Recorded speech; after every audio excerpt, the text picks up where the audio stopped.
How we doing, everybody, and welcome into Wisconsin Sports on the Go with Trage. I'm your host, Trage. We're coming back on a Sunday night, a great Sunday, right? It's a great Sunday. The Bears still suck. It's a great Sunday. I mean, the game wasn't great, but they still suck. They lost, right? So that's all that matters. We saw some good this weekend. We saw some bad. We're going to get into it all today here on the show. I got Aaron with me tonight here. Aaron, how we doing? It's Sunday, coming off a good weekend of sports there. Yeah, I mean, you got to think. Obviously, this is Wisconsin Sports on the Go, and we'll get into that. But you got to think, you guys are riding pretty high. I mean, I know we'll get into the football side of things, but that basketball game to tip off the weekend was quite the surprise to some, right? To some, and then but yeah, it was a good weekend. I definitely heard you talking about the Paul and Tyson fight too. I might have enjoyed that more than the common person. Maybe that says something more about me, right? Maybe I have the issue here, but yeah, no, it was a good weekend. It was fast moving weekend, but a lot to get into for sure tonight. I mean, okay, let's start there. Let's start with that. Everybody, I think most people watched it a little bit. I would say that Paul and Mike Tyson fight there. What were your thoughts? Like, to me, it looked like it was staged. It looked like there wasn't a whole lot happening in it. Like, it just didn't feel like a Mike Tyson fight, like what I've seen videos of and what I've seen in the past. Oh, absolutely. I mean, yeah, this is like trying to watch Brett Favre throw a football at 68 years old. Like, it's not going to be the same. You know what I mean? It's just not. It's unfortunate. It's a person that we saw dominate the sport, just like Brett Favre. That same type of deal. Like, you take somebody that's on the top level of their sport, and then age and catches up to him, right? Like, it's just. But I was I'm really not a Jake Paul hater. Whether you like him or hate him, like, that's up to you. I'm not going to tell you you should like him. He's one of those polarizing people. Like, it's very easy to hate the guy, which I can see that. I just think I hate him a lot less. Like, I'm okay with him. Basically, it's neither here or there. I know this is a money grab, so like that's a lot of people go into this like upset that Tyson lost. It's like, well, at the end of the day, this isn't like completely serious. I just enjoyed it for like I wasn't even gonna flip it on either. I really was. I was like, I'm like kind of falling asleep after that basketball game, the Wisconsin game, and I'm like, you know what? Everybody's talking about. I got to see this now. Like, I bought myself in type of deal, and I mean early on I was like, Tyson's like he's hanging in there. I know you had touched on it with the show with Jory and with Kyle there. Pretty much exactly how I agree with it. Is he? I mean, Tyson he ran out of gas. He looked like he almost, like, I don't want to be disrespectful completely, but the guy looked like he needed a walker almost to stand up. Like, his legs were like a nothing burger at all at one point. And it was sad to see. Like, I went into it kind of neutral. I was like, whatever, whoever win. But then as soon as the fight started, I was like, you know what? I'd love to see Mike Tyson win this. Like, something clicked in me. I was like, I would love to see Tyson pull this off. I thought it would go the distance. I thought it would be decision. Like, I didn't think, but like you had said, if Paul wanted to knock him out, it was there for the taking. Like, the guy was getting tagged up in 4th, 5th, 6th round. And it was like, I was kind of just crossing my fingers and hoping and praying that he doesn't get knocked out here, because he just didn't have it. But like, I mean, he made it 8 rounds. They allowed him to make it 8 rounds basically. But I mean, respect to him. He's 58. Like, the guy, not many 58-year-olds would have even tried that. But I mean, I guess 20 million on the line, a lot of people would have.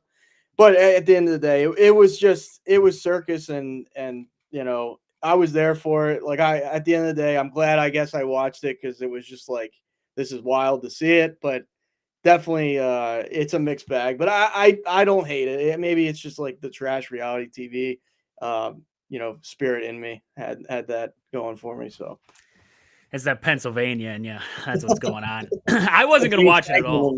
No, I wasn't gonna watch it at all. I got done watching that Badger Arizona game, and I was hype. I was through the roof. Like I was still pumped up, right? And I'm scrolling through Twitter because I wanted to see everybody's reactions to this Badger Arizona game, and I'm scrolling through it. And all of a sudden, I follow Antonio Brown on Twitter. And all of a sudden, I see Antonio Brown's Twitter, and it's live. And I was like, I'm gonna see what Antonio Brown's up to tonight. Like I didn't see what he was, up to, but he's at the arena. He's like live streaming the match. But his seat, I don't know. He must be out of money because he was sitting up in the nosebleeds. So his screen is the like mega screen that's up above. That's what.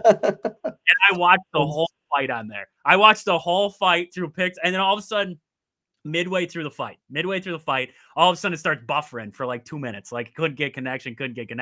And everybody in the comment section is like, oh, Netflix saw that his ratings were higher than theirs, so they're shutting them down. They're trying to shut them down. At one point, like 7.8 million people were watching Antonio Brown's live stream. 7.8 million. That's wild.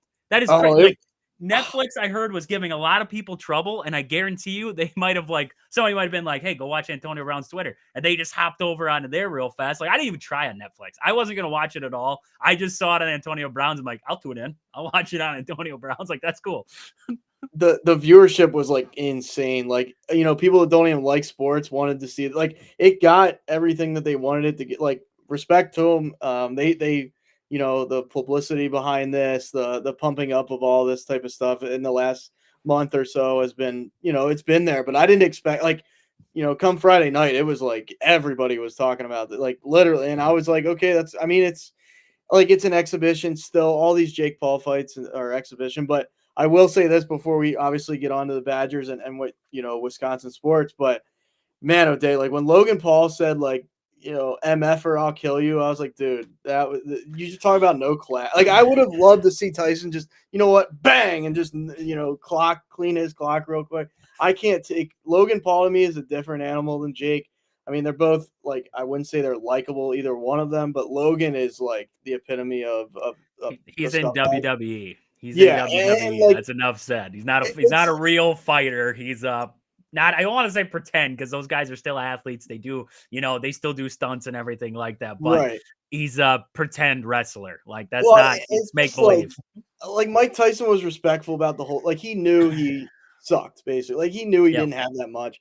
And like for Logan Paul to just be so, like, just read the room, man. Like, he has to say the most, polarizing thing, or like the most vulgar. Like, he's a nozzle, man. Like, just knock it off. Like, it's not about you. It's about Jake and Mike Tyson. Like, it's not about you. And he tried to make it about him. And I was like, dude, that immediately when I heard him say that, I was like, that's your bleep, bleep, bleep, you know what I mean? Expletives I wanted to say, because that was classless, to be honest with you. I want to see the next Raw or whatever he's on, Raw or SmackDown. I want to see Mike Tyson come out during one of his matches, just like completely pile drive him and then just walk off. Like, that would be awesome. That'd be awesome. So we're looking forward to that. We're looking forward to that now. But Aaron, where do we want to start? Do we want to start with the great part of the weekend, or do we want to start with the breaking news that just broke tonight? Because there's two that might be great news of the weekend too for a lot of Badger fans. So where do we want to start? Do we want to start with the breaking news, or do we want to start out with the upset of the weekend? The way I would look at, like, we can start, because we're talking Jake Paul fight, right? Friday night. Let's just start Friday night. Then you can kind of get into the Badger football game. And then because of the result, I think what happened tonight was in relation because of the result on Saturday night. Fair enough. We'll start out right where you just said. We'll start out with that big upset on Friday night. Goodness, I did not expect this. I did not. I went into this game, I was like, okay, there's a pathway to it. I think this Badger team's got some talent on it, but the path wasn't clear. It was never clear. And I was like, okay, what do they got to do right in this game, right? We talked about, going into it. We said they got to rebound. We said they got to get to the free throw line, and that was our two big tickers. And they have to control the turnover battle, right? We said turnovers would be killer in this game. Well, they sucked in the rebounding department. Let's go with that. Arizona had 52 rebounds on the game compared to Wisconsin's 28. So Arizona mopped the floor on the rebounding. They had 24 offensive rebounds. Arizona did 24. So if there's one negative you can take away from this game for the Wisconsin Badgers men's basketball team, rebounding. You got to be able to, because there's a possibility you get to the tournament. You could see a team like Arizona again. You're not going to have a night like you did on this one shooting free throws, which we're going to get to. That was ridiculous. But I mean, 52 rebounds and 24 of them on the offensive end. That is not a good stat going against you. So that's something that needs to be cleaned up moving forward. Get bodies on guys, rebound, be physical down in the paint. Those are little things that we mentioned there. But the free throw line, Aaron. I mean, I went into this, I said they got to win at the free throw line, right? That was my big thing going into this one. They shot 47 free throws in the game. 41 for 47 from the free throw line. And that's not, you listen to Aaron, you're going to have to look up what Arizona's head coach is. I can't remember his name off the top of my head right now. Lloyd, I think maybe. I can't remember what the heck his name is off the top of my head there. But he had the press conference after the game. Or he was talking to the sideline reporter after the game there. Yeah, and he said, Lloyd. Tommy Lloyd. There you go. Tommy Lloyd. And he says something about the free throws. And he says, they got to line way too much and it shouldn't have been called that way. He shot 40 free throws himself. Arizona shot 40 free throws in the game. Wisconsin shot 47. Like, dude, no, it's not that. They called crap. That was a poorly officiated game simply because they didn't just let it go. They kept calling the crap. But what absolutely baffled me, not so much Wisconsin, because I thought early in this game they cleaned up their mess. They just got into foul trouble in that second half, really. They did in the first half too there. But Arizona surprised me, because I thought, they were playing really aggressive. They were playing balls to the walls against Wisconsin. They were running into guys. They were doing all that stuff. And I just felt like, Tommy Lloyd's just got to be like, hey, guys, I want us to play aggressive, but we have to be smart. We have to, dial it back a little bit, that kind of thing. They didn't do any of that. They just kept going at them. They just kept running into guys. Just stupid mistakes for Arizona, getting Wisconsin to the free throw line. And I mean, I was okay with it, right? I mean, I'm good with it. You shoot 87% at the free throw line. You get 41 points at the charity stripe. You'll take that every day of the week. I mean, that's a great performance right there. And then Arizona, they shoot 70% at the free throw line. So not a great percentage for Arizona to get back at you there. But we look at the turnover battle, right? We talked about the turnover battle. 13 turnovers for Arizona, 10 for Wisconsin. You'll take that. 10 turnovers in an entire ball game against a team that is, like we just mentioned, they're playing so aggressive that they're literally following you on every play. You'll take that. Now, there was a couple ill-advised passes that you want to have back if you're Wisconsin in that one. Those you hope you can clean up. But outside of that, I mean, I love that portion of it. They protected the basketball. They did their thing. The little things throughout this one. They limited fast break points for Arizona. 13 fast break points for Arizona in this one. 8 for Wisconsin. I mean, didn't let Arizona. We talked about that too, setting the tempo, right? You could not play to Arizona's tempo. It proved in this game. If you looked at the two teams, Arizona was hands down the more athletic team than Wisconsin. Wisconsin did not have the athletes that Arizona did on that basketball court. But you look at the fast break points, limiting them, not allowing them to get out in transition. Those little things that you don't think about that really, benefit you in a basketball game. That's what we saw here. And you look at the fouls. Tommy Lloyd, relax here. 32 fouls called on Arizona. 31 fouls called on Wisconsin. How are you going to complain about the foul margin? There was no margin. It was one. Like, sorry. Like, I don't know what you want there. But the most impressive part, Wisconsin led wire to wire in this game. Arizona never led in this game. Wisconsin's biggest lead was 18. And then Arizona came all the way back. They tied it at 65. And I was like, oh boy. I've seen this story before. Wisconsin threw the first punches. They were swinging, and Arizona swung back. And it happened down in Arizona too. We talked about it leading up into this game. Joe Krabbenhoff said after last year's game, they punched, we couldn't punch back. Wisconsin came right back at them, knocked down a big three, got to the rim. It was the answer for Wisconsin. That's what I love the most, was that this Badger team, it got tied at 65, and it was like the momentum didn't leave. They just took that punch and they sucker punched them right back. And they're like, here, we're not going anywhere. We still got this game. Just an utter I'm going to be honest with you. Arizona's the better basketball team. Like, they have a better, more athletic team than Wisconsin. I can truthfully say that. But on this night, in this game, Wisconsin was the better team. Like, that's just plain and simple. They were the better team. Arizona shot 17% from downtown. 17%. Wisconsin shoots 44%. Arizona puts up 74 shots in this game. Wisconsin puts up 52, mostly because they were at the free throw line for most of their possessions. But either way, I mean, look at the percentages, don't lie. 48% from the field for Wisconsin, 37% for Arizona in this game. Wisconsin's defense in this game on Arizona, it doesn't show in the score. Trust me. 88 points. You ain't showing that in the scorebook saying they played good defense. They did things to Arizona that got them uncomfortable. And that's, you look at a game like this, 88 points ain't nothing to write home about on the defensive end. But they showed things defensively that they can hang. They can hang with a team like this. They can hang with a team that's more athletic than them, faster than them, can do everything better than they can. They showed it. They showed it in this game. And I tell you what, they said it after the game when they stormed the court there. This Badger team is legit. This Badger team is legit. They got scores. They got grit. You see guys chest bumping out there. Blackwell's talking crap to Caleb Love early in the game, gets him teed up. This team has got grit. They got that Big Ten grittiness to them.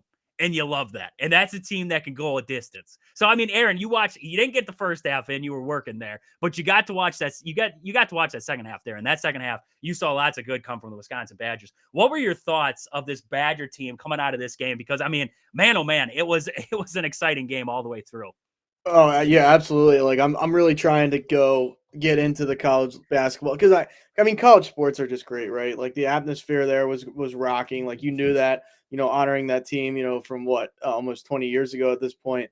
So like that place was just it was set up, right? The night was set up to pull the upset. Not saying that would play into it, but it helps, right? It helps to have your home crowd just into it that much. So yeah, I mean, you talk about like the disparity between the two teams, like just shooting wise, like, and I don't want to take anything away from Wisconsin, like defensively or anything like that, but Arizona they could not find it at one point, and it felt like, especially for let me pull his, I'm gonna probably butcher his name there, John Tanje, is it Tanje? Tanje. Oh, That yeah. like literally every time that like it felt like he was shooting and like the hoop was like almost like you're in a pool and like one of those the hoop is massive. Like it felt like every time that guy Yep. would take a shot, I'm like, dude, this guy is like the second coming of Michael Jordan tonight. Like he would not miss. Like he would not miss in that second half. Obviously other players too, but like he was far and away to me like the most impressive. Like it was just like you could not stop him.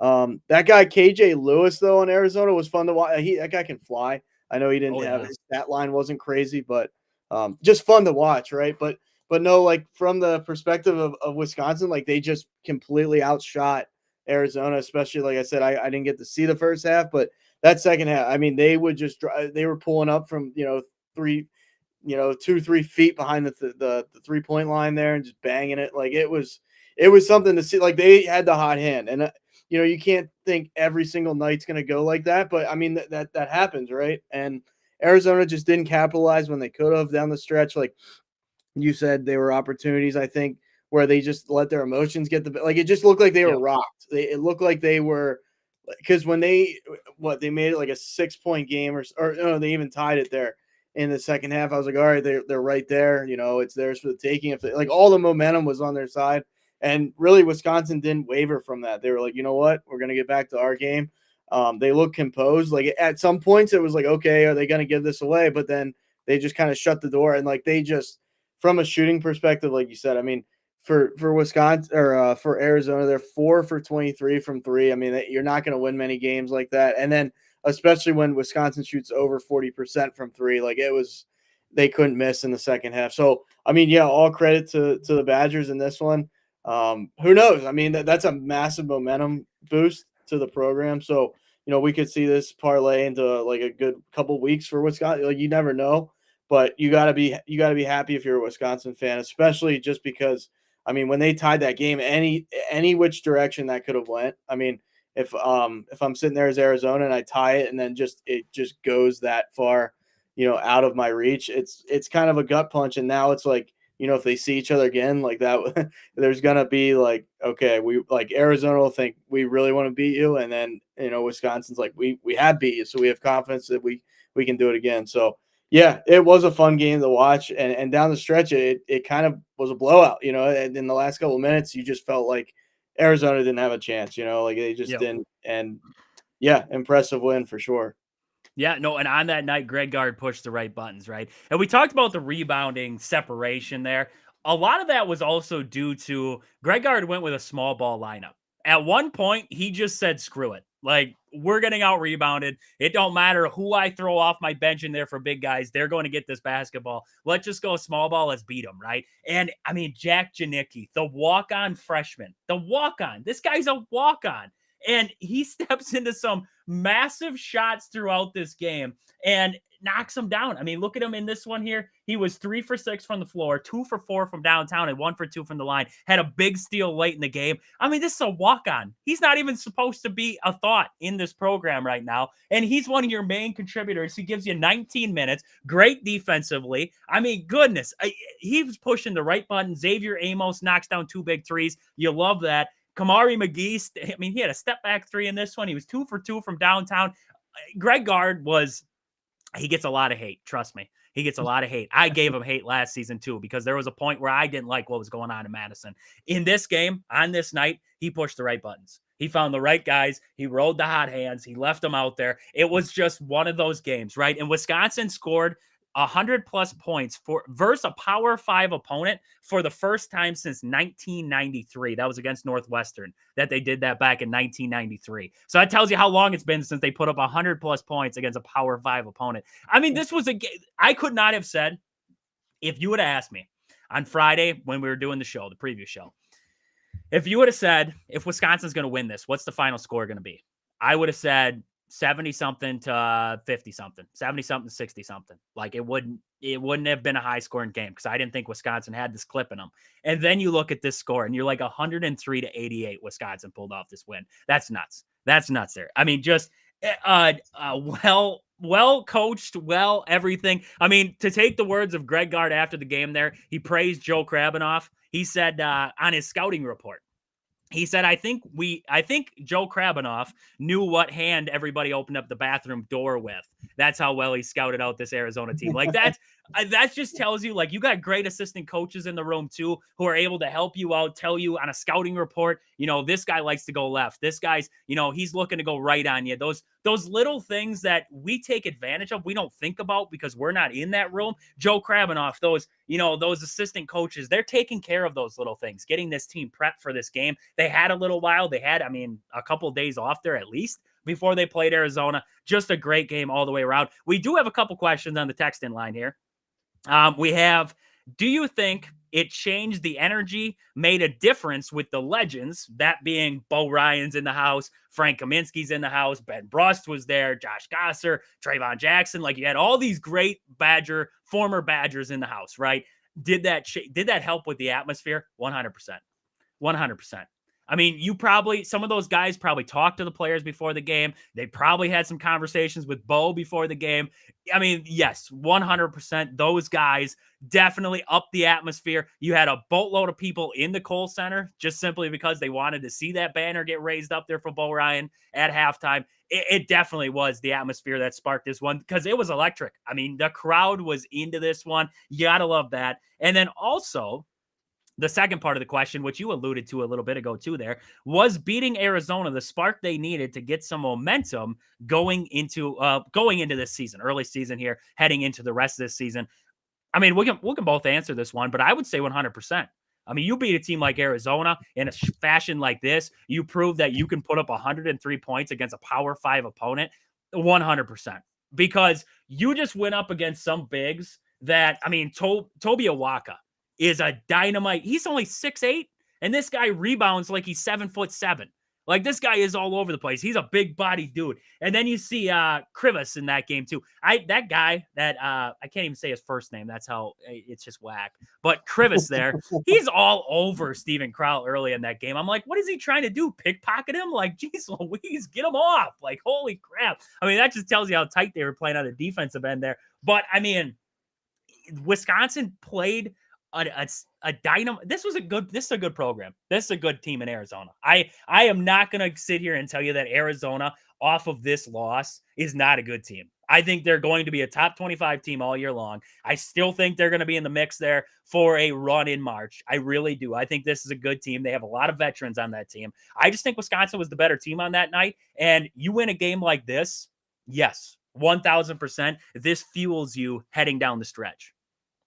Yeah, I mean, how can it not, right? And in front of your home, it's nice to get a win on the road, like an upset win, but like everything, about they storm the court, like everything, that you want to see with your program happened on Friday night, and yeah, I mean, as we look at it, the Big Ten, who knows how that's going to shake out, quite yet and stuff like that, but you start out 4-0, like you'll take that no matter who's on in front of you, and you beat a good ninth ranked team in the nation, right? Like there's no ifs ands or buts that's a good team over there. So yeah, you take this, ride with it, right? You don't come off the accelerator would be my thing. And just because you can't expect to shoot that good every night, okay, let's clean up the rebounding if we can. Like the deficiencies that we see early, all right, if we can kind of like especially focus on that, get better from that, you never know where it can take you, because I'm not going to say they didn't expect to win this game, but you don't know the mentality of these guys, like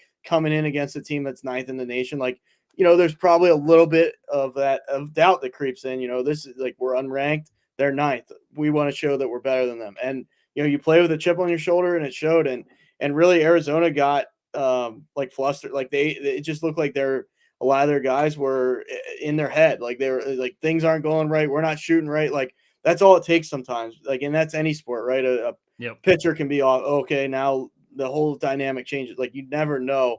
And if the ball's not getting into the net, like it can be a long night. And you saw that for Arizona. And like I said, give Wisconsin credit. Everything Arizona couldn't do, shooting the ball, Wisconsin did. So They were impressive, and John Tonje led the pack again. 41 points in that game. They're impressive at the free throw line, and I mean, you said it. You said it perfectly. It's like every shot he put up, it was like he was shooting a beach ball at the ocean, and all he had to do was hit it. Like that's all that we saw in this one. Just 66% from downtown in this one, 95% from the line. Just a great performance from Tonje there. He's averaging 23.5 points per game on this early season and 5 rebounds. Like, don't forget, this guy can rebound the basketball too, and he came up with a couple of big rebounds for the Badgers in this one too here. So an impressive win all the way around for the Badgers. They're going to have another game here coming up against UT Rio Grande. That will be coming up tomorrow night, I believe. Yes, coming up tomorrow night. The UT Rio Grande Valley Vaqueros. That is quite the team mascot there, the Vaqueros. This one's at the Kohl Center again, 7 o'clock tip tomorrow night there. This is a decent, like, you cannot take, I know we don't have much to say about this UT Rio Grande. They have a couple of good players there. Ramey is averaging 15 a game right now. Fleming's their leading rebounder at this point here. This is a game you don't take them lightly. You go in there, you handle your business, right? That's all you can do. And then after that, you got a game with UCF coming up on, I believe that's the 22nd. So that'll be coming up this next weekend there. And then you move on, right? So UCF's going to give you a tough stretch there. Get this win against UT Rio Grande. Move on with it. I mean, it's enough said about UT Rio Grande there. I don't have much else to say on them at the moment. So hopefully a big win there. We'll be talking about the Badgers come Wednesday there on the show. We'll get more about this Badger game here, and we'll preview that UCF game they'll have coming up on the backside of that there. But Aaron, we had one game. We only had one other game, I believe, that we picked on Friday there. We only had one other game, and it was that Alabama and Purdue game. We both picked Alabama. We both picked Alabama to win that game. And, well, Purdue took care of their business, right? We talked about it's tough to win at the Mackey. Purdue played well. They had answers every time Alabama would take a little run. They'd answer back. 87-78 was the final in that one. Outside of that, not a whole lot of. We did say Maryland was going to beat Marquette. 78-74 was our final there. they should have. Maryland was right there, but I was watching the game cast of that one. Maryland missed a lot of free throws down the stretch. It was like, goodness gracious, they missed a lot of free throws. So Maryland kind of hurt themselves in that one. And Texas A&M did beat Ohio State. We both picked Texas A&M to win that one at College Station. So there we are. We both got that one right. Saturday, see what was on the slate there. There's no, outside of Friday night, there wasn't a lot of big ranked matchups on this weekend here for college basketball. And I get it. Avoid trying to put them at the same time as college football right now. That's a big reason behind that. Get those games on Big Tuesday, right? Or is it Super Tuesday or is it Big Tuesday? I think it was Super Tuesday at one point, right? Yeah, I can't remember now. It was. They keep giving, and then they had something for Wednesday too, and then I believe Thursday turned into more of like the women's basketball kind. No, is that Friday? I don't remember now. I don't remember. I get confused. I get confused there. But let's just get away from that. Let's just get away from that. Let's get into the breaking news. Let's get to the breaking news that we saw today, and that was the Wisconsin Badgers, right? Taking on Oregon. And I guess we can just break the news and then we can get into the game there. Phil Longo is let go by the Wisconsin Badgers. So we kind of all wanted this, saw this coming, except for Phil Longo. Everybody else kind of saw this one coming at some point there. There we go. Kyle's in the comment section. He says Big Monday and Super Tuesday. That's right. Kyle's got it. He's got us there. Thank you, Kyle. Thank you on that one. But I mean, Luke Fickell comes out after this happened. He said, "This morning, I informed Phil Longo that he will no longer serve as our offensive coordinator. After continuing to evaluate the program, I decided that we are not where we need to be, and I believe the decision is in the best interest of the team.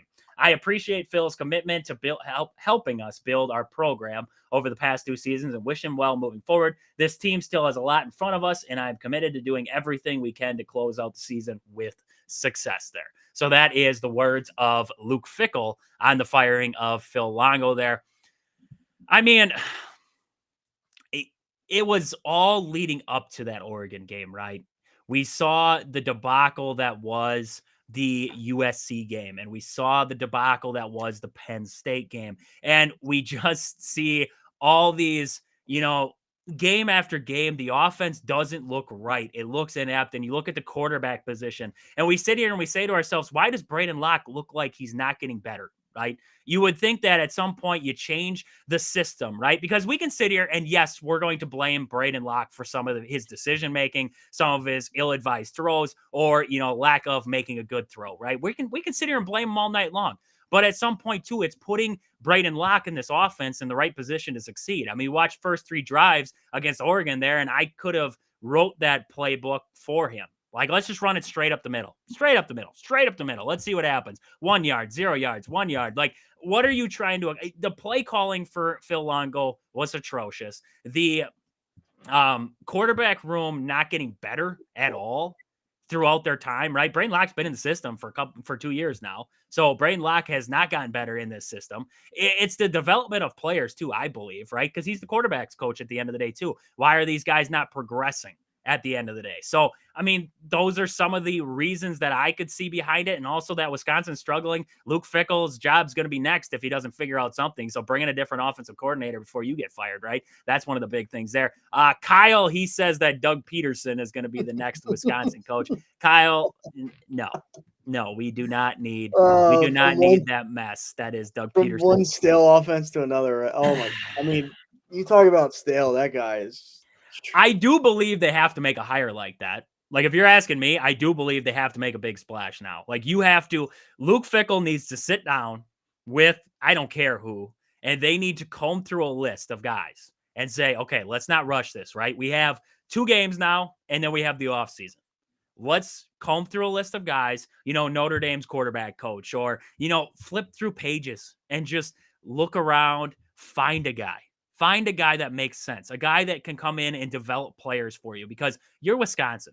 You're not bringing in guys like Alabama who are ready to go right off the bat. You got to have some kind of developing system here that is going to help quarterbacks get ready to go, help put game plans together, those little things, right? So, I mean, Wisconsin's kind of in that area right now where they have this time now, find the right guy. Don't rush this. Don't rush this. I felt like they rushed it before. They're bringing in Phil Longo and they bring in Tressel and they're like, let's bring in Fickell. Let's just, change the whole system. Let's just do, do away with the old, scheming and everything like that. Let's just change the whole philosophy. And then the former players that were playing there underneath the Paul Chryst and Jim Leonhard are standing there like, I don't know what we're supposed to do anymore. Like, we were running this system and now we completely just changed our entire everything, right? So, I mean, it's going to be a culture change again, right? We keep doing this culture change. It's probably going to be a culture change again, a switch of the playbook. We'll see how that all works out. And we also see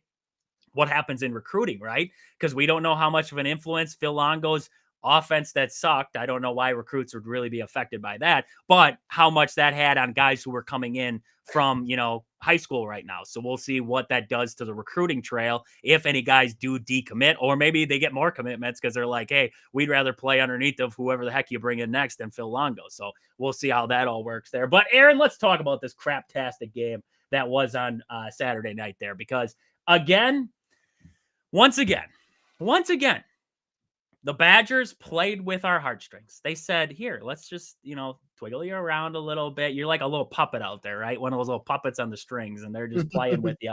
And, honestly, I'll be honest with you right now. Wisconsin's defense was stellar. Stellar.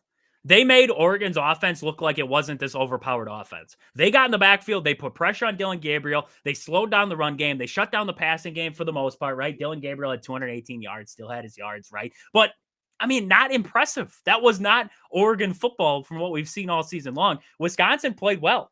What were they missing? A quarterback. That's it. If I look at the end of the day, it's a quarterback.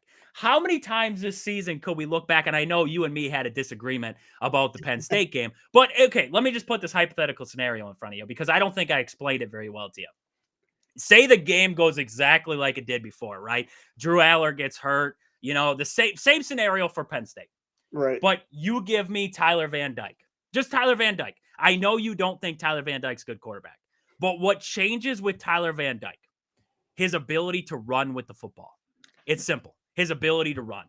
He makes safe passes. He's not a guy who's going to throw a lot of interceptions. He's a safe guy, right? So he makes the confident pass, the little pass. Maybe he doesn't take the shot down the field like Braden Locke did, but he's going to take the easy pass. But what also opens up, Penn State's defensive line in that game didn't have to think because Braden Locke was not an option to run with the football. He just turned. He was looking at the defensive line, handed it to Tyree Walker, kind of did his little scurry off to the right like he was pretending to run, and then Tyree Walker was blasted, right? That's what was missing. An option, right? Because when you have an option, in an option offense, right? Because this is an option offense that we're running. When you have an option, you have the ability to change defenders' minds. You have the ability to confuse them. That is what I said when we talked about that game when Bo came in there, right? Because I think Drew Aller's a fine quarterback. I've never thought he's an over-the-top quarterback. I've never thought he's a terrible quarterback. I think he's a fine quarterback. He's a good quarterback at the end of the day. But what I thought what Bo brought to that game, he confused the ever-living daylights out of defense because he's got some wheels on him. He's got some legs, and he wasn't afraid to use them. Tyler Van Dyke changes that game. Just simply because if it goes the same way, right? Wisconsin goes to the half. They're up, 10 to 7 at the half, I think, was the score there. And then, you go into the second half and the defense was still playing well, right? But what Tyler Van Dyke brings is the ability to sustain drives. Because when Penn State took advantage of Wisconsin's defense was tired. You saw it. You saw it. Like they weren't firing in holes anymore. Hunter Wohler looked tired. He was playing on his back, on his heels. Like it just didn't look like what we saw through the first part, right? And in this game, what changed? Wisconsin's defense wasn't on the field the whole time. You look at time of possession in this game here against Oregon. I believe it was pretty darn close. I think Oregon ended up on top of that one, but 32 minutes to 27 minutes, right? Wisconsin's offense was on the field for a good portion of this game, but you got to look at the drives in between there. When they would get off the field on defense, Wisconsin would go 3 and out, and then they go 3 and out. It's the late game offense that killed Wisconsin in both games right there. And I would go as far back as the USC game, right? Because against USC, Braden Locke had his problems again too. You give me a semi-competent, just able to make the easy throw, not overthink it at all, just make those throws. Wisconsin's sitting here with 2 more wins. I don't know where they are. I'm not saying that they beat Penn State. I'm not saying that I think they do beat Oregon with a semi-good quarterback, right? A guy who can just sustain a drive. And then USC, I think they have a shot in that one. They could be sitting here right now with a 7-3 record. 7-3. And you could have had your signature wins already. You could have had a signature win against USC or a signature win against Penn State or a signature win against Oregon. I don't even care if you just win one of those games, right? Just one of those games. But you were in 3 ball games, not the Alabama game because I don't count that one because they got the doors blown off them. But those other 3 games, they were in all of them. Yes, the Penn State game, the final score doesn't look like it. But you ask a Penn State fan, Wisconsin was in that game. Penn State was, I mean, Aaron, you were telling me you were worried about that game heading into the fourth quarter. Like, Penn State was on their heels up until Braden Locke threw the pick six. And then you look at this game here. Braden Locke's inability to make throws hurt Wisconsin in this game. Yes, the chop block, too, was a terrible call. I am not going to, I don't know that chop block call was absolutely horrendous. I don't know if that referee is fired yet, but he should be fired because that was a terrible call. And you know what the worst part was? Wisconsin would have had the first down, plus 15 or whatever yards it was there, and they would have been on the move again, right? Late in the game, tie ball game. They're moving, right? But instead, the penalty's called. They get backed up. They got a punt. Oregon's got better field position to start. The defense is already on their heels. They get a stop. But then Oregon ends up kicking a field goal. They take the lead. And from there, it's like crap, right? It's like crap. There's nothing you could do about it. So, I mean, it was the play calling, it was the quarterback play. It's all those little things mixed into it that lost you these big games because you talk about a defense who's maybe had some problems this year, right? In that Penn State game, the defense played well. In this Oregon game, the defense played well enough to beat the number one team in the nation. They played well enough to beat the number one team in the nation, a team that people think could win a national championship. Wisconsin's defense stood toe to toe with that offense. Now, was that offense firing on all cylinders that night? Probably not, right? Wisconsin stymied them. They had their, and then I got an excuse from a guy before. He was telling me that, Oregon was missing 7 starters.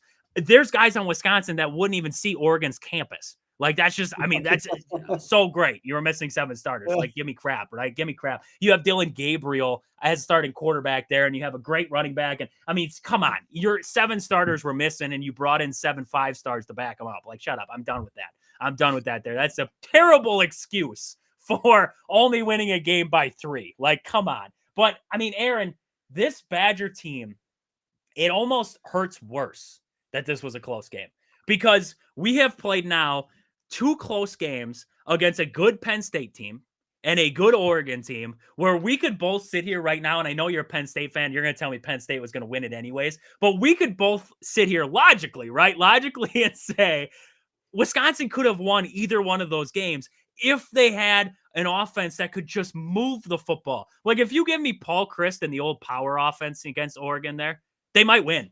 They might just win that game just because they can run the ball. Like, they might just win that game. So, Aaron, like, God, what are you feeling right now? You're not a Badger fan, but you're watching this from the outside looking in. God, it sucks. It really does.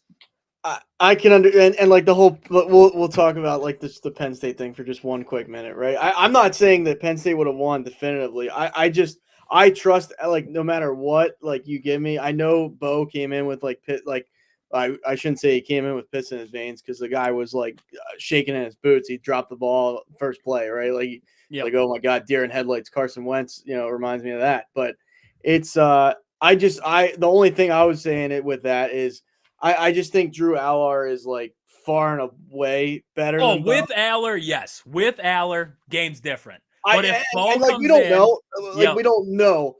Yep. It's just like I've seen him put together second half after second half at the only game that I wasn't, over the moon with him, and I still think it was the play calling was the Ohio State game. Like I don't think he didn't play them out of that game.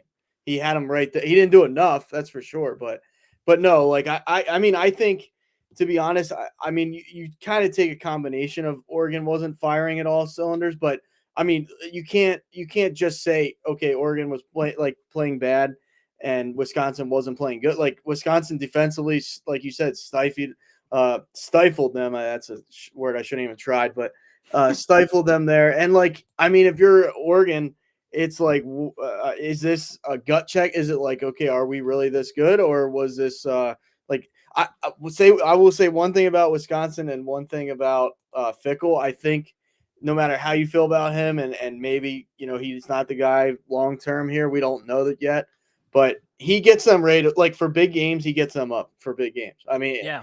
The Penn State game, a lot of Penn State fans thought we were going to walk Wisconsin. Well, I didn't see that, but I didn't see them coming out the way they did. Excuse me, the way they did against Penn State. Like I was like, okay, it'll be a competitive game, but like they came out like we're going to beat the brakes off you, like physically we're going to beat you.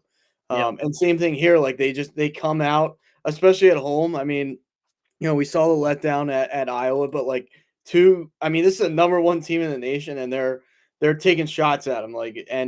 I like I said to you on Saturday, like I just if I'm a Wisconsin fan, like I'm sorry, I am so done with the brain lock thing. Like I mean, the guy only threw for 96 yards. You know what I mean? And Yep. it's not the fact like you said. I can kind of see that he's not all around like terrible, but he's just like one of the most. There was a Penn State quarterback back in the day named Anthony Morelli. He is like Anthony Morelli 2.0 to me. The guy would just like come out like he has piss in his veins, like oh, yeah, and then like just come up short time and time again. Like I I don't. I I mean, you can put it on the offensive coordinator as well. I just feel like when there's time to make plays, at least this season, he's not going to make. Like I just Yep. can bet on that he won't make the play, and that's so. It's unfortunate. Like I'm not saying I completely root against the kid. Like I have nothing personally against him. Just like evaluating him, he is very tough to like. I'll put it that because it's just like he gives you that hope and then he takes it away. Then he gives you that hope and it's just like Jay Cutler type deal. It's like Jekyll and like one play he looks great, the next play it's like can you play football? Like Yep. it's that way. So yeah, I mean, I think there's some good to take out of this. Obviously, a lot like you said, I couldn't agree more when you say sometimes it is worse to lose this way. I will die on that hill too. Like I if you're gonna be this close, find a way, right? Like Yep. just find a way. And it's so much of a gut punch to not find that way there. But I mean, you played with the number one team in the nation till 2 minutes left in the fourth quarter, and you gotta at least respect that. It's just to lose this way definitely hurts again. For the Wisconsin Badgers, it's just man, like you said, if they figure out the quarterback, like I mean, with the offensive coordinator being fired, if you get the right guy in, like that's why, like you said, you gotta hire the right guy. If you miss on Yep. this hire, if you miss on this hire, this will probably cost Fickle his job in a couple of years. Like it's really one of those like teetering things. If they miss, bad, like very bad going forward. If they hit on the offensive coordinator, who knows? Like they could be in the thick of the Big Ten, right? Yep. They could be a player at the very least. They could be a player and then it's wide open. So I mean, there is some encouraging things. I don't know how you felt about them firing right here, right now. If I'm a Wisconsin fan and you don't think he's the guy, I'm all for it. Like just blow it up. It's 5-5. You're not really playing for much of anything. He's not the guy to get it done. Get him out of there. You can start your search now instead of waiting to the offseason. And then, like some teams get lucky with who they pick in the offseason, but now you have a broader scope of who you can look at. You can only listen to the cry of the fans and the boosters for so long before you make a move, right? And that's kind of what the Badgers Exactly. had. And it makes you question too. Was Fickle sitting there saying to himself, "Hey, is Phil Longo putting Braden Locke in the best position?" Right? Maybe he's not putting him in the best position to succeed, right? Because yes, Braden Locke, I don't think he's a great quarterback. I don't think he's a great quarterback, so don't let anybody twist my words here. But we see this guy make throws, right? He makes a good throw. We saw, I mean, he had a deep shot to Vinny Anthony there against Oregon. He had that deep shot against USC. He had another deep shot against Penn State there to CJ Williams down the sideline. Like we've seen this guy make some throws, and then we see the crap throws, right? There was a touchdown that was missed against Oregon because he overthrew Tyree Walker. He had him wide open. He just overshot him. So it's those little things. Does Phil Longo, or not Phil Longo, but does Luke Fickle feel like, hey, Phil Longo's not getting Braden Locke either better. He's not developing him right. He's not calling the offense right for what Braden Locke can do. It makes you put into question of all those things too. Because I just feel like if Braden Locke was this bad, Luke Fickle would have said something weeks ago, right? He would have changed it weeks ago. He would have made the change. He would have said, Phil, look, we're going to do this. We're going to start Mabry. We're just going to call it a day, right? And I don't want to sit here and say that Braden Locke's good because I don't think he's that good yet. I really don't. But what I'm saying is that I'm looking at an offense where I don't feel like we're utilizing some of the guys' skill sets to what we could actually utilize them to. And that's kind of where you run into problems. That's kind of where you run into problems is that Phil Longo's calling an offense of an option without an option. Why are you even it doesn't even make sense. It didn't make sense. So I guess we're kind of in this spot now where, like you said, we wait and see. We wait and see what they come out with there out of who's going to step up, take that offensive coordinator role for now, and then maybe it's a different guy in the system already who steps into that offensive coordinator role. I don't know. We'll see what happens on the backside of that. I know he's got his own staff in there, so we'll see kind of where they work it, what the hiring process looks like, all those things. We'll see. We'll see. I mean, it's an interesting move to make at this point in the season, but at this point, what's it going to hurt, right? What's it going to hurt at this point? You got blown out by Iowa already. I mean, you got Nebraska coming up this week. Both teams are 5-5. Both teams could, with a win, be bowl eligible. I mean, that's going to be a hot, contested environment there, too. So we'll see. I did there was some good play, like you said, on the defensive side. Xavier Lucas, he had a sack late in that one against Dylan Gabriel on a late drive. That was amazing play simply because he came on a blitz, Xavier Lucas did, and he's a freshman. He's a young cornerback, and he comes on a blitz and he sees Gabriel just standing there right in front of him, and he could have just went to try and blow him up, right? But he doesn't. He kind of holds back, and because he knows in the back of his head, like Dylan Gabriel has got the ability to run, and if I bail out on this one, and if I miss, Gabriel's going to get away. So he kind of holds back a little bit. He kind of shifts him back towards the defensive line. Another guy comes in, hits him up a little bit there, and then Xavier Lucas ends up with the sack. But that was an awesome play, right? So there's a lot of good things that you can take out of this one there. We do have somebody watching in from the Philippines. That is quite cool there. Roland from the Philippines. Nice to have you in, Roland. Hopefully good weather down there. I don't know what sports are going on in the Philippines right now, but hopefully good times down there in the Philippines. Thank you for tuning in with us tonight there. But I mean, all in all, there's good to take, there's bad to take. Phil Longo gets fired. We'll see. We'll hear more from Luke Fickell as the week goes on. We'll probably know more when it comes to the Wednesday show here. So we'll talk more about this Badger team. We'll talk about the Nebraska game coming up there and what is all going to transpire in those rights. But Aaron, we had a good weekend of college sports all the way around, right? Ohio State got the butt kicking that, they gave the butt kicking at Wrigley Field there to Northwestern. I mean, that was not really 31-7.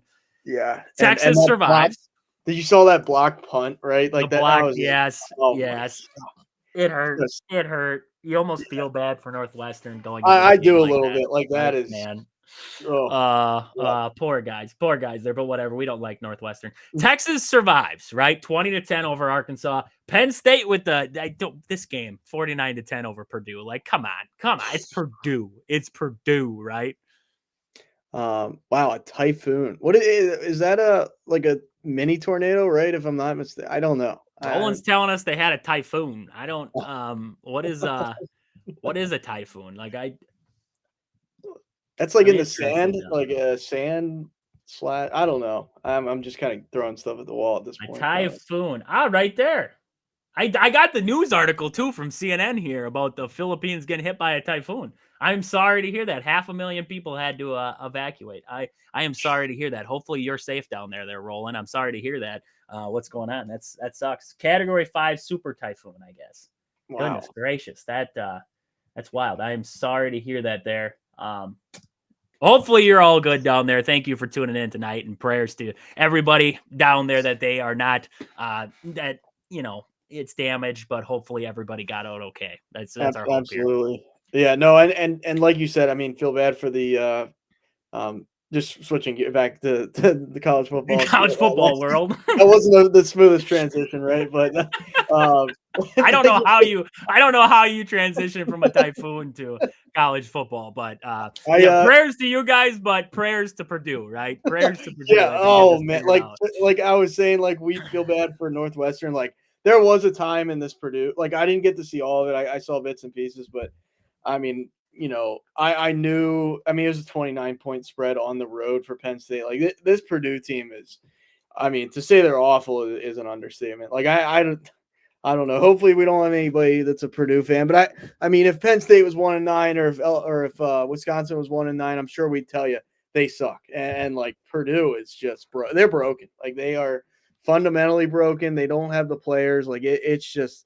I mean, there was a play where Aller threw it to Wallace in the end zone. There was nobody within like 20 yards. Like he's just standing in the end zone waiting for the ball to come. Like it's bad times for the Boilermakers there. And my goodness, I mean, glad to come out of there the way they did, but like it was almost like, I mean, we could have done it. We could have been the offensive coordinator for Penn State and just, I mean, they were toying with them at one point. Like they're running like 3 trick plays in a row or like multiple trick plays on one drive. I can't exactly remember. It was just like, wow. Like Purdue is they are a bottom feeder if I've ever seen one, and I don't know where they go from here. I don't quite know like the coaching staff or anything over there as far as like if they're far into a um if their head coach has been there a while, but I mean it's can't be much worse, right? You're one No. and nine. I mean that is brutal It's about time. as bad as it gets right now in Purdue, but hopefully they get a little bit of something here. Maybe a spark, right? Maybe a spark in the transfer portal. That's what the transfer portal's for. Maybe they can find a spark and find a way back into the conversation. But for now, 1-9, 0-7 in the Big Ten, not doing well. But we do see Kansas pull off the upset over BYU, number 6 BYU, 17-13. So now that Big 12 race gets a little more crazy down there. Georgia got the win over Tennessee, number 12 Georgia, number 7 Tennessee. We both said that Georgia backs against the wall. They had to find a way to win that game. It was in Athens, Georgia, so that definitely did help their case in that one. So we saw that one. Alabama had their midseason clash with undefeated Mercer, who took the loss. I know they weren't undefeated; they had one loss. Sorry, 9-1. Mercer heading into that one, 52-7 was the final there. Any other big upsets? Arizona State got the win.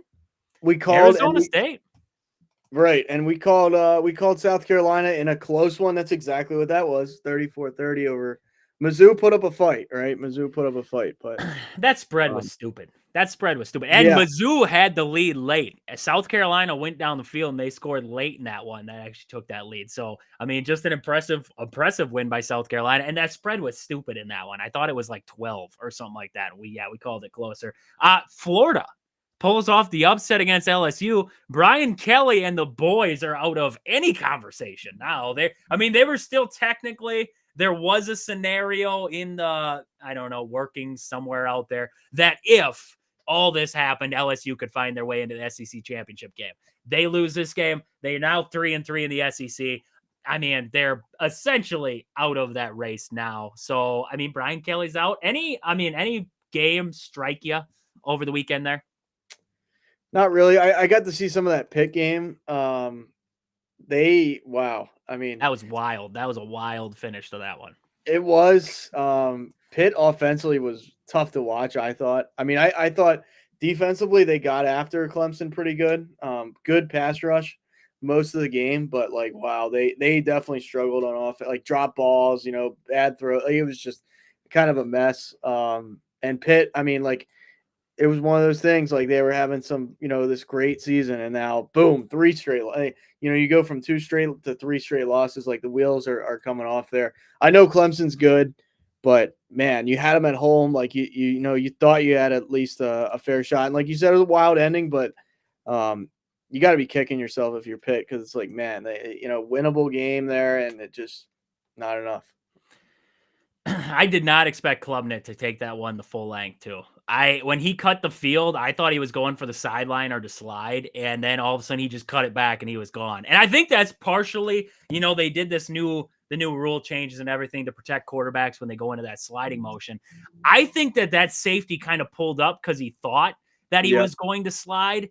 And then all of a sudden Klubnik just said nope, and he turned up field and he was gone off to the races there, got that score late, and Clemson holds on, right? I mean, they're 7-1 in the ACC, 8-2 overall. They're going to move up in the rankings here. They're still in the conversation for that college football playoff, right? So we'll wait and see how that all plays out. But a good weekend in college football all the way around there. Also a good weekend for Wisconsin men's hockey.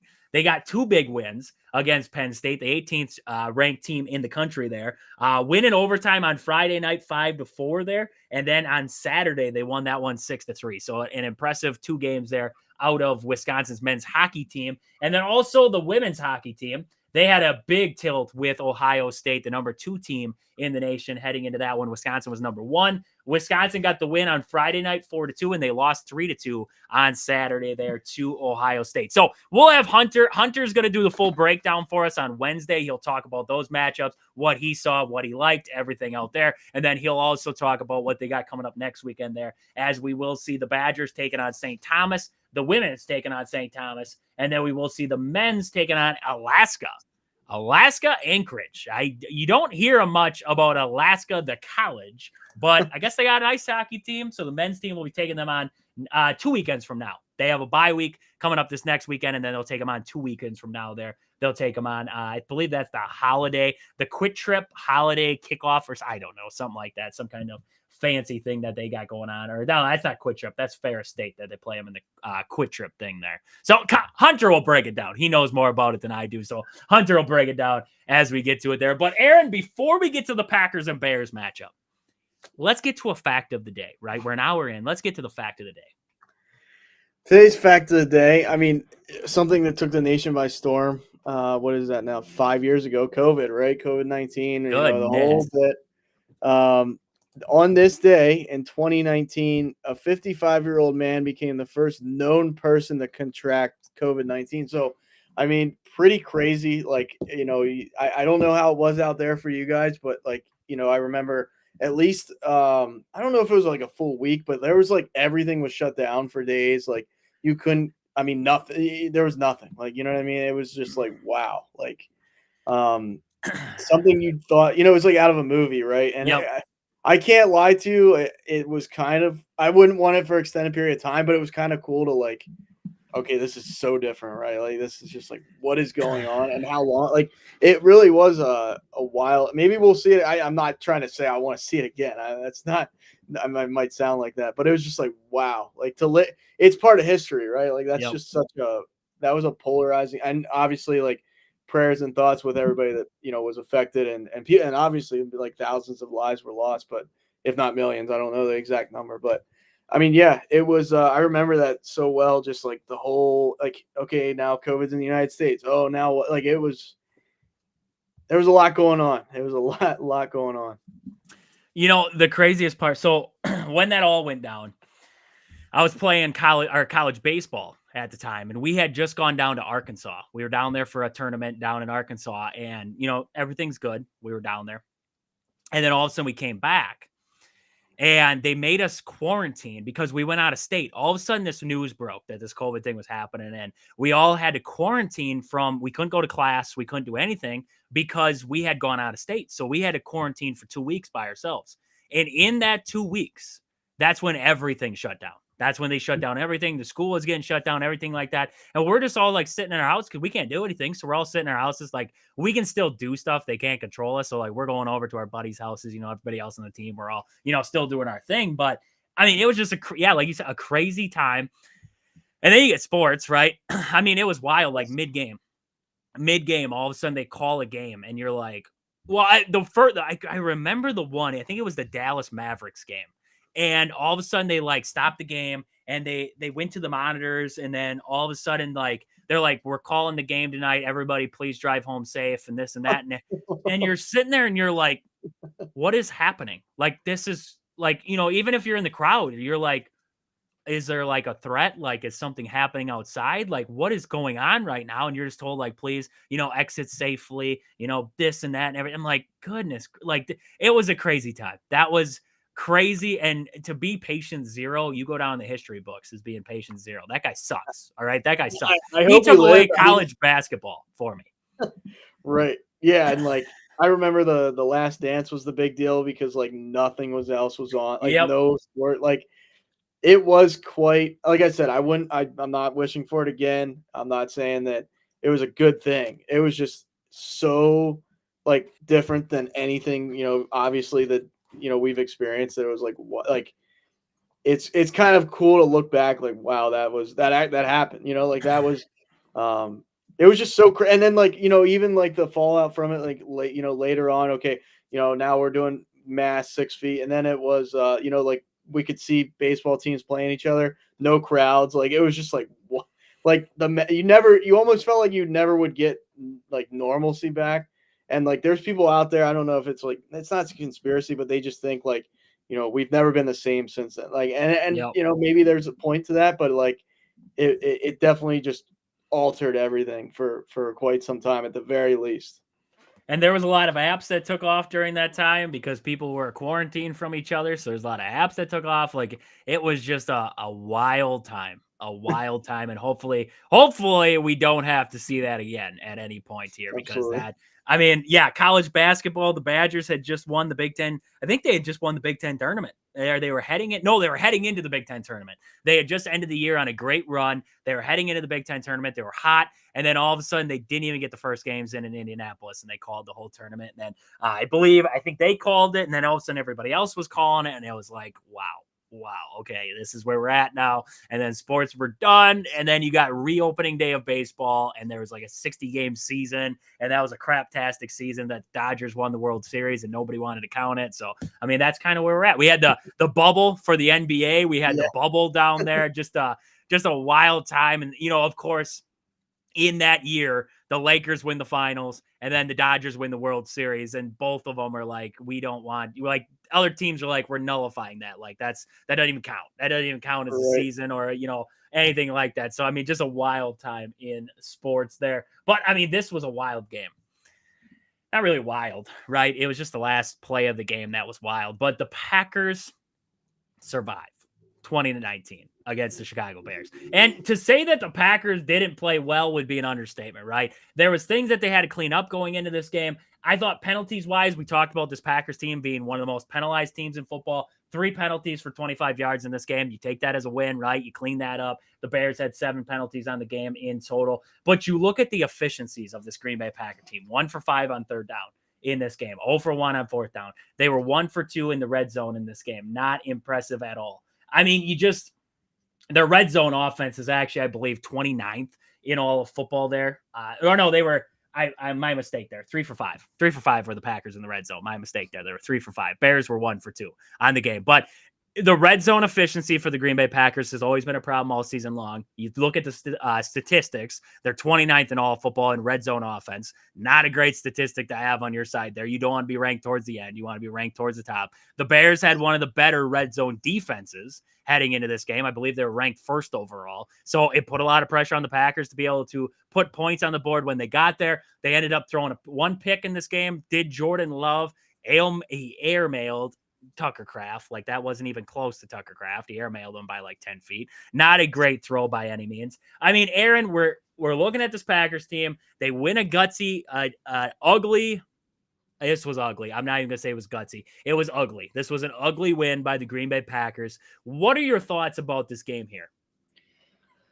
I mean, I told you, like, whenever it's division games, like, I kind of throw things out the window. I mean, obviously, you want to look better than the way that they did play. I mean, the Bears kind of, I'm not gonna say they played well, but like, they did enough, right? They did enough. I don't know. Like, I'll kind of bounce it back to you. Was it more so the Packers being not great, or was it the Bears capitalizing? Like, that old fashioned statement, like, did the Packers, not that they lost, but like if they went on to lose, would it have been the Packers lost this game or the Bears won it? Like, it's one of those things. Like, how did you that's kind of where I'm like, I teeter on it, because I mean, the Packers didn't play nearly their best ball, which helped the Bears, obviously. But I mean, the Bears made some plays. I mean, you look at this game, low scoring, NFC North rivalry. Like, it kind of makes sense. But you also expect, like, Jordan Love can make, like, he's a playmaker. I'm a fan of Jordan Love. It's like you kind of wanted more of that there, and then. Josh Jacobs, I don't know. Like, Josh Jacobs didn't do a whole lot. Like, it just felt like it just was flat. It just felt flat offensively to me. They were flat, 100%. And you look at that in your time of possession. The Bears mopped in time of possession. They mopped in plays. They mopped in first downs. The Bears played well. I mean, you look at this game, they did little things, right? They didn't put Caleb Williams in positions where he was standing in the pocket for too long. I saw one statistic throughout the game. I don't know if it held up to be true to that, but, throughout the game. But at one point, he had his average release time was 2 seconds. That is versus what it was week 1 through 9, where he was releasing the ball within 2.9 seconds. So that's an impressive bump up, because now you're making Caleb Williams just make the easy throw, right? The dump down pass, the little screen pass, whatever it was. They simplified it to the point where he was going to be more successful, right? And that's something that I thought the Bears should do, is simplify the playbook. But they did that in this one. They used the playmakers to their advantage. And you look at the drives that they had. I mean, you look at the amount of plays on each drive. 8 plays on I believe 8 plays on their opening drive. And then they had 10 plays on the drive they punted. 13 plays. They had 10 plays on the field goal drive, 11 plays on the touchdown drive, 12 plays on the punt drive. I know not all those drives ended in touchdowns or field goals, but they're sustaining drives. They're putting, not forcing three. They're not getting 3 and outs there. Whereas the Packers, on the flip side of that, you look at one of their drives, the early on drive, the way it started, I was like, wow, like the Packers came out hot. Opening drive, went down the field, touchdown. You're like, all right, here come the Packers. Like, they're feeling it off the bye week. Then you look at that next drive, 5 plays. The next drive, I mean, yes, you went 12 plays, but you threw that costly interception, did Jordan Love, over in the red zone there. And then you look at the touchdown drive, a good drive there, but then 7 plays for, they got on downs, they lost the ball there. I mean, it was a game where the Packers played poorly, but the Bears, they capitalized on mistakes, but they didn't at the same time, right? And I just, I don't know what to take from it. I don't know what to take from it. Is this Packers team, can they compete at the end of the day? Because I'm looking at this Packers team right now, and I'm saying to myself, all right, we came off the bye week, right? Yeah, 2 weeks to prepare for this Bears team. And this is the performance that we got. The offense looked flat. The defense looked like they were in trouble at times. The Bears were able to do what they wanted to do against you. It was one of those games. So, I mean, coming off of this one, they got to show us something, because you got San Francisco 49ers coming up next. They're going to capitalize on mistakes because they've struggled this season, but that is still a good 49ers team, and they're going to test your secondary. The secondary, once again, Jair Alexander goes out with injury again. I mean, he came back for 10 plays, and now he's out with injury again. So now you're in that kind of fold. Rashawn Gary, for getting paid all the money he did, I mean, he's just a non-factor at times for you in the pass rush. Your pass rush goes away. Quay Walker can't make a tackle. I mean, he's tackling guys forward for 4 yards. I don't know what he's doing out there half the time. I mean, this defense, Nixon's trying to play. He's trying to go in coverage, but he stinks in coverage. So, I mean, I'm looking at this Packers team right now, and I'm like, there is a lot of things that need to be shored up. And I just, man, oh man, like I want to see it. And it's like, they should do it this week, right? They had the bye. They should be able to do it this week. And they still don't clean up those mistakes. And then you go into the next week and it's like, okay, they should clean them up this week. And then they don't clean them up next week. This team has all the talent in the world, but they can't put it together, and they can't find ways to get out of their own way to make it happen. Yeah, I definitely hear you. I'm not going to sit like, you definitely see the Packers on a more frequent basis than I do. I mean, and maybe this is just me talking from a Philadelphia sports perspective, is like, I'm so used to ugly wins that like I never expect a pretty one. So it's like, I guess you take it, right? I mean, they're like you say, the things you're pointing out, I more so am kind of let down by the offense in this one. I mean, not that the Bears are an amazing offensive, juggernaut or anything. They have playmakers. We talk about that, but with Caleb Williams, like they've definitely had their ups and downs. I mean, you limit them to 19 points, especially after, Love throws the pick. Like, it's not like the Packers played clean offensively. I wouldn't be like overly concerned with the defense. It's like, can they play better? Absolutely. But it's a division. I thought this game was going to be close. Like I just, especially in the NFC North, it's like, right now, like it's kind of like the AFC North with Pittsburgh and Baltimore. It's like any of those NFC games or NFC North games can go that way, in my opinion, because they all just like beat up on each other. Like it's just it's rivalries, it's history. It's no matter what, the Bears were going to get up for this game. I mean, they fire their offensive coordinator, and I mean, to their credit, like you said, they got the ball out of Caleb Williams' hand fast. They were just trying to be different, and like that. I mean, maybe they'll work on that and build on that there. So. Yeah, you come out of there with the win. I mean, this looks a lot worse if you find a way to like basically drop this game out of your hands. But they make enough plays. And yeah, it's a mixed bag for sure. But you kind of just okay, you got the win. There's a lot to clean up. Hopefully, you see that's kind of what you want to see next game, right? Like you said, with the 49ers coming in. I'm trying to see where is in Green Bay. I mean, yeah, that's another. It seems like Green Bay is getting some competitive games at home, which you like, but you almost want to see them go on the road as well and kind of show their merit a little bit. But yeah, I mean, it's good and bad, but you get the win. It's like I said, it's a rivalry game. The Bears were like scratching for this game too because they're falling out of playoff contention if they keep playing like this. So it's you're not going to have your prettiest every week, but you don't want to see the same mistakes week after week. So there is that middle ground. I'll say that.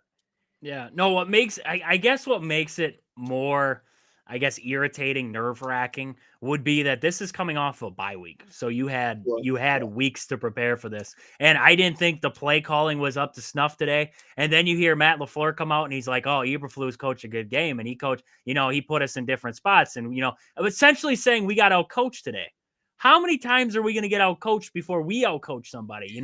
That's kind of where it irritates you because it's always the same common theme with him, with Matt LaFleur, is in those press conferences. He comes out and he says, yeah, well, we got out coached today. We got out coached. Like, dude, you don't stop praising Eberflus. Like this, you're I do telling hate me that. I do hate you're that. telling me you got outcoached by a dude who's going to get fired.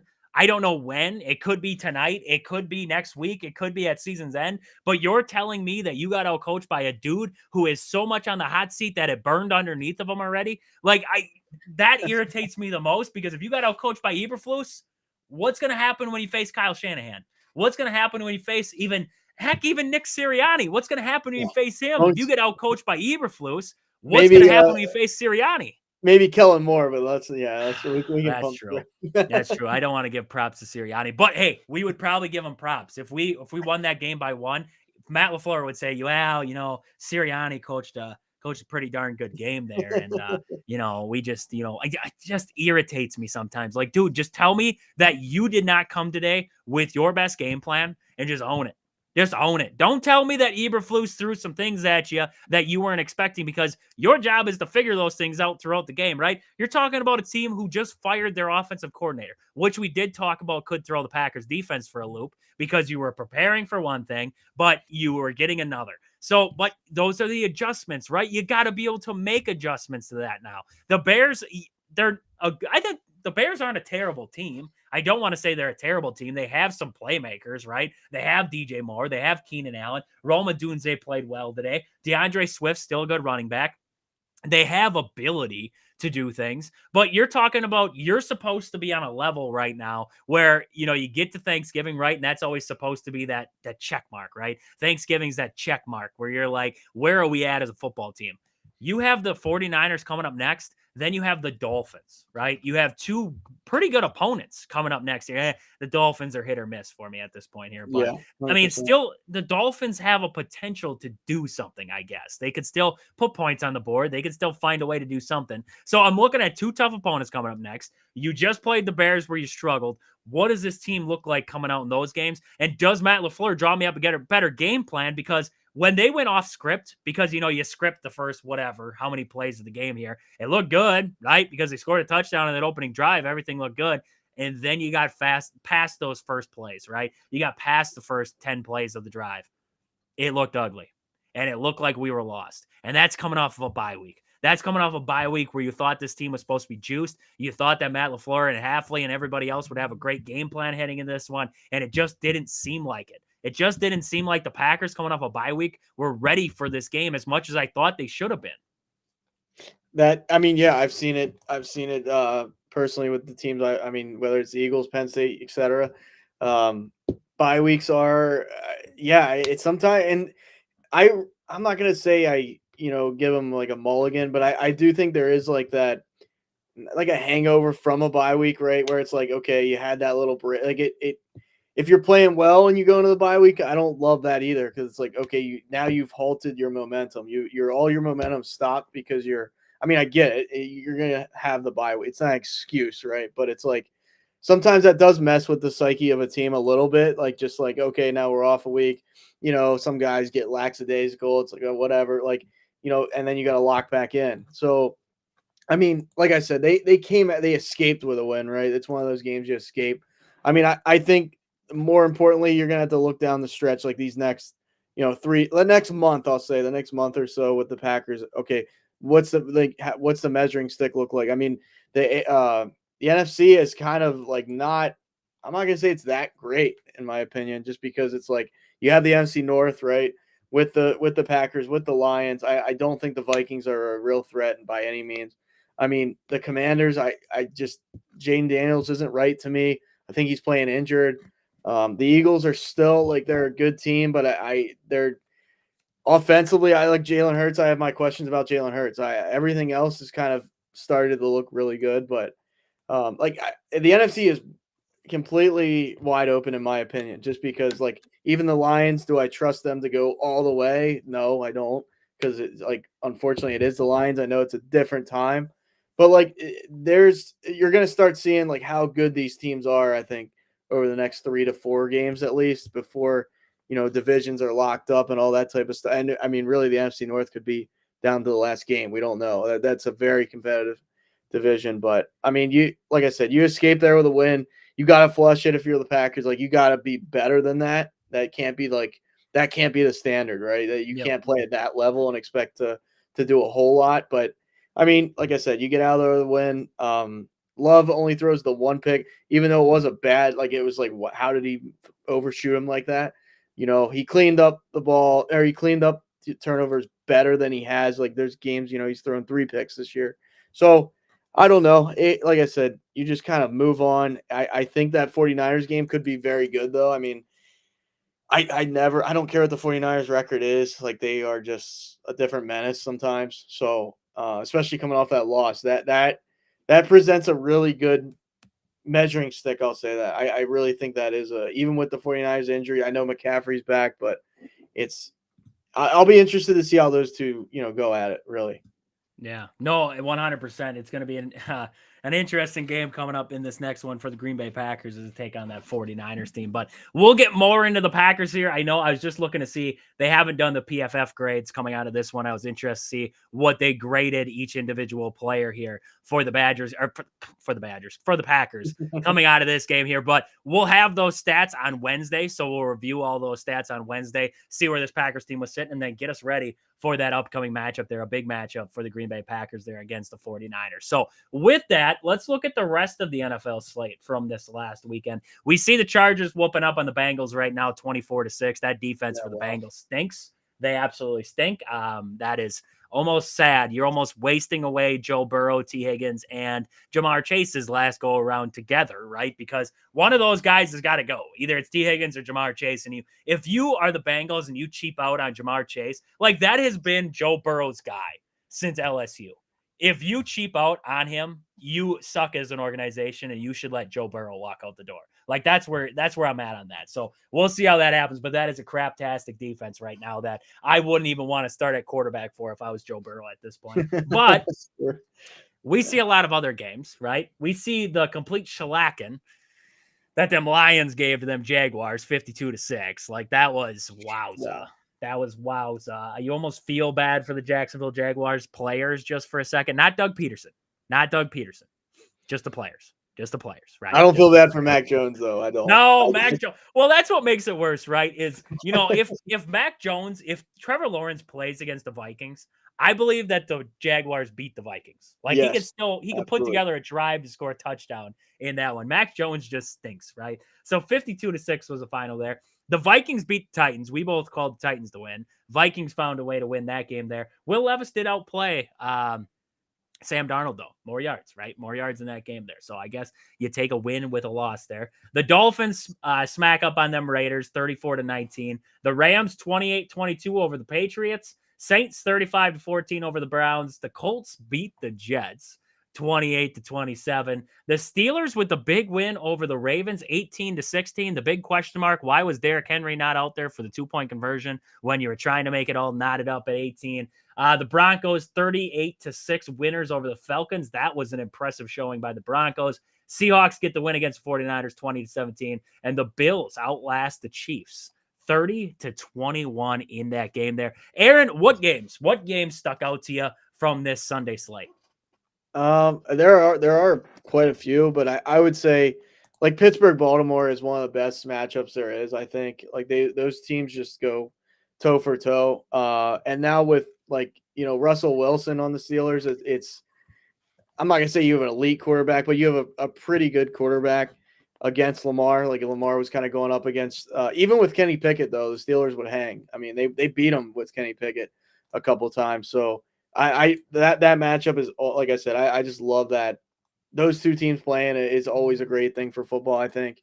Um, and yes, Steelers were underdog in this game at home. So kind of surprising. I think Lamar's lost like 7 of the last 8 or 8 of the last 9 against Pittsburgh. Something pretty pretty cut and dry that he's struggled against Pittsburgh. And like you said, I mean Harbaugh to me, he's another one that like it's James Franklin 2.0, right? It's like games on the line. It's like a guy has an aneurysm. Like I don't understand why, some of these play calling, things. And I'm not gonna say he calls all the plays, but he's gonna have the ultimate say of like we shouldn't do this here, or we should do this here. Like you have a literal like monster in the back. Like it's like Marshawn Lynch when the Seahawks had him, on the 1 yard line. It's like, dude, use him. Like I don't understand that at all either. I don't think Lamar played bad. I mean, Russ played decent. Like he played well enough, but yeah, it was like, this was a grind. This reminded me of like a Big Ten game, right? 18-16, just kind of like us, me versus you. Like it's just boom, just going at it. Not fireworks, none of that. Just who's gonna outlast each other, and that's one to me. I mean, I don't know how you felt about like the Jets, man. Wow, like I thought they'd win this one. Like, I've said that about the last probably 3 weeks, and then it doesn't come to fruition. But They made Anthony Richardson look like he was QB1. I mean, that is the most like mess of a situation is the Indianapolis Colts. 1 week I'm told Joe Flacco's the guy. Next week I'm told Anthony Richardson. Then it's Joe Flacco. Now it's Anthony Richardson again, and he goes 20 for 30 with a touchdown there, and he's averaging 9 yards per pass. Like, where did the Jets defense go? That's right. It walked out the door with Robert Saleh. Like you got rid of Saleh, and all of a sudden the defense sucks. Is there some kind of correlation? I think so, right? I mean, man, it's the Aaron Rodgers effect. The Jets season's officially over, right? There was still that glimmer of hope that it was there. It's over with now. Aaron Rodgers can no longer run the table. The sad part for New York and the New York Jets fans is that Aaron Rodgers isn't done. This isn't over.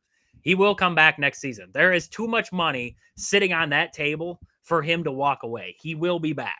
So you get this for another year. Good luck to you. You're going to bring in, and I said this, I said this, I can't remember where, I was just talking to Kyle before there. I said Mike McCarthy would be the new head coach of the New York Jets, just because I think he's going to get fired in Dallas, and then they're going to be on the search, and then all of a sudden Aaron Rodgers is going to be like, bring my boy up here.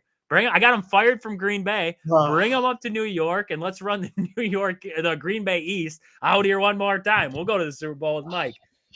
That'd be a story, though. That'd be a story. Just the fact that they thought this was going to fix everything. And then what's even better is, Aaron, I mean, I don't know what you do if you're Aaron Rodgers in this perspective. Like they ask him, hey, how do you think the interim head coach is doing? And he's like, oh, I think we're doing a lot of things better.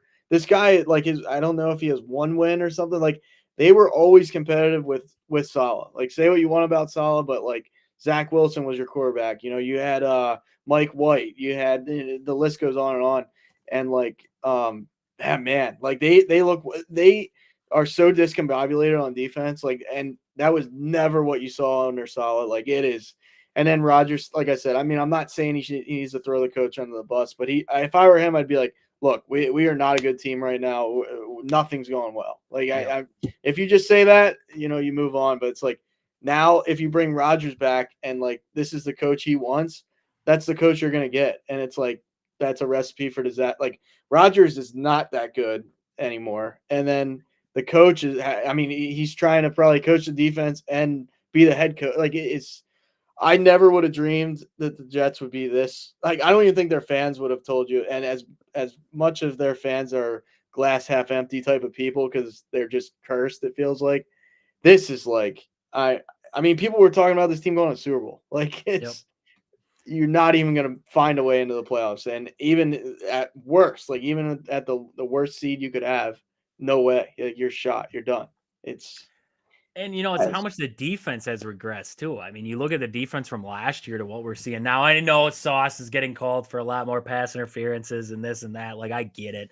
There's calls being made now. But to see how much the defense has regressed year to year is something. That is something. And, I mean, it's the Aaron Rodgers effect. Like, it can't be perfect when he's there. And you know what the worst part is he didn't play bad against the Colts. I think he had 2 touchdowns on the day. 22 for 29 with 2 touchdowns. Like, he didn't play horrible. Like, it wasn't like it no. was a terrible day for him, but it's just a disaster in New York right now. And I'm here for it. I wasn't here for it. I wanted the Packers and the Jets to meet in the Super Bowl. I wanted Aaron Rodgers one last time to go to the Super Bowl, taking on Jordan Love, the guy who he groomed for the spot, head to head, Super Bowl, winner take all. Like, that's what I wanted. That would have been storybook. That would have been Oh my storybook goodness. ending. Yeah, that would have been that would have been electric. Like I Oh, no, just hold on. Hold on. They're waiting. They're waiting. This is all in the works. Mike McCarthy gets fired in Dallas. He goes up to New York. You have Mike McCarthy. You have Aaron Rodgers. You have Devontae Adams. You go to the flip side. You have Jordan Love. You have Matt LaFleur. And you pick a receiver and you put him up there, right? You just have this old Packers versus new Packers look there that is just going to be dynamite. Like, that is what we're hoping for right there. We want old Mike in there in the Super Bowl run versus Matt LaFleur. Oh, oh that my. would be that storybook. I mean, I at this point I do feel bad for the Jets fans though, because this is not what you thought. Like you said, Rodgers didn't play bad, but he's not. It's not like Brady with Tampa where like he would take you over the top, right? Like he came in and it's like, okay, this is what we're missing. Like I mean, you could argue that they played better. I'm not saying Zach Wilson played better than Rodgers, but like overall as a team, offense, defense, like everything, they were like the team was more of a team, right? This is like just a mess. Like I can't believe that everybody in that locker room loves what Rodgers came in and did, especially you start losing games, you're looking around like, man, I kind of hate this guy because it's like we had something building here. You blew it up to get Rodgers, and then Yep. there's guys out there that'll, this guy's a first ballot Hall of Famer. Like you're not gonna let the opportunity go if it's Aaron Rodgers. Like no, dude. If I was Woody Johnson, I'd be like, no, you're not coming back next year. Like I'm sorry, but this experiment failed miserably. Like I'll take my chances, go out in the draft or whatever. Like I just if you run this back again, unless you find like an offensive genius and still the offensive line they cannot like figure out an offensive line to save their lives. Like No. it's like it's like the Raiders finding a good quarterback at this point. They just don't do it. It's just I don't know. I mean, like I said, I feel bad for the Jets fans because I mean, just when you thought you had hope, it gets worse. Like it's not even like they stayed the same or like they're like, oh, we're a wild card. We're flirting with dynasty or we're flirting with a good team here. Like no, we're awful. Like we're Yep. worse on defense.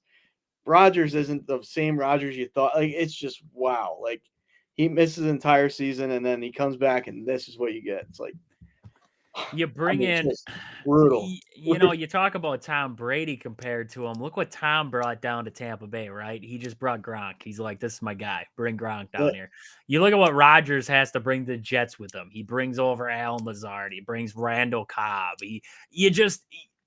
The guys you're bringing, why do you got to bring them? Just get Yeah, over. goes to get Devontae. Like you Goes had and gets Garrett Wilson. Devontae, which is not bringing in Adams wasn't a bad move. Like I would take Devontae Adams. Like this guy can still pass catch, right? But you know what kind of problem you're bringing in then. Aaron Rodgers likes his buddies. He likes throwing to one guy. So you bring Adams in. Now it takes away from other guys. It hasn't been so far. I mean, he's still chucking the ball around to the. I mean, I was just looking at the receiving stats there.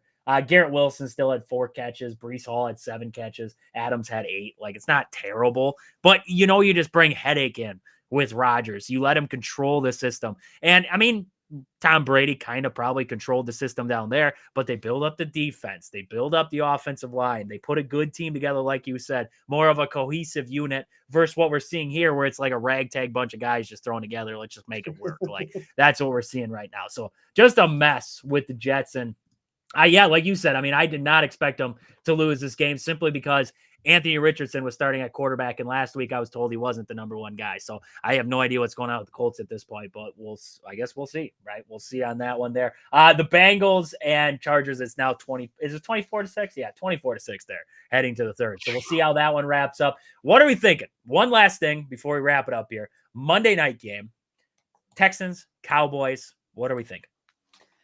I mean, I give the Cowboys a shot if Dak was in there. I guess is there no chance he's like? I don't even know what's going on with that situation. I think I'm he not. tore his hamstring off the bone or something like that. Yeah, I didn't brutal. even I know that mean, was possible, but that sounds painful. yeah. So I just like ever since the Eagles beat the Cowboys, I've like completely pretend like they don't exist because they're kind of out of it as far as the NFC East. I mean, you got to think Cooper Rush gets to start again over Trey Lance there, which doesn't make sense to me. Like you guys had talked about earlier there, Trey Lance, like see what you get, see what you have with the guy. I mean, Cooper Rush is not a bad backup. I'll give him that. Like he has his moments. He's never going to start in this league. I don't even think he's like Gardner Minshew level, but like he can fill in and be okay. But like Trey Lance is like, are you just going to have him be a third string for like what's his role, right? Like where does he fit in this whole thing? The Texans, like like you had talked about a lot, they're not the same team from last year by any stretch. Stroud kind of has that sophomore slump. There's reasons we can get into that, but I still think the Texans find a way to win this and really put Dallas in I mean, just emergency mode. Like it's just there's you called it. You called it really well. You were like, this is the year Dallas will have a down year. I'm like, I don't know. I don't know if they're there yet. I mean, they are just imploding. I thought they'd find a way in San Fran. They didn't find a way in San Fran, a couple weeks ago. Like it's just they're in turmoil. I think Jerry Jones needs to get out of the way, but he never will. He never ever will. The guy will Yep. never just take it's never his fault either. Like it's hilarious, but yeah, I think the Texans. This might be closer than people like. I think Dallas on Monday night. It's everybody. It's just like the Yankees of baseball, right? Dallas gets all the eyeballs, but I think they'll come out ready for this game. I just don't think they'll have enough, and maybe the Texans win it in like an ugly fashion, but the Texans win it. So I agree.